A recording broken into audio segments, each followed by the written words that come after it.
बैरी दी beer को अपने घर के करीब जंगल की सैर करना बहुत पसंद था।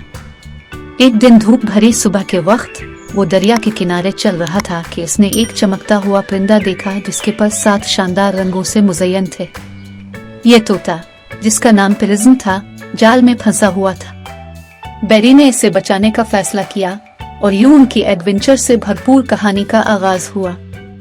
बैरी दरिया के किनारे चलते हुए तोते को देखता है जो जाल में फंसा हुआ है और अपने शानदार रंगीन पंखों के साथ जिदोजहद कर रहा है। बैरी एहतियात से जाल को खोलता है और प्रिज्म को आजाद कर देता है। प्रिज्म बैरी का शुक्रिया अदा करता है और जाहिर करता है कि वो एक जादुई तोता है जो ख्वाहिशात पूरी कर सकता है।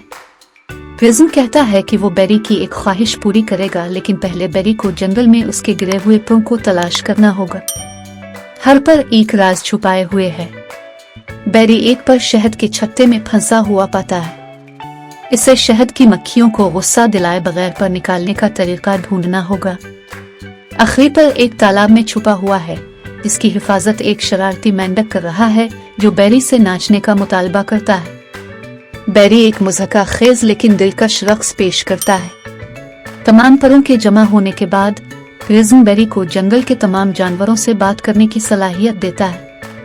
बैरी इस सलाहियत को इस्तेमाल करते हुए जानवरों को एक अजीम दावत के लिए जमा करता है। मदद करने से हैरत अंगेज और खुशकुन तजुर्बात मिल सकते हैं। हमेशा मेहरबानी और हिम्मत से काम ले।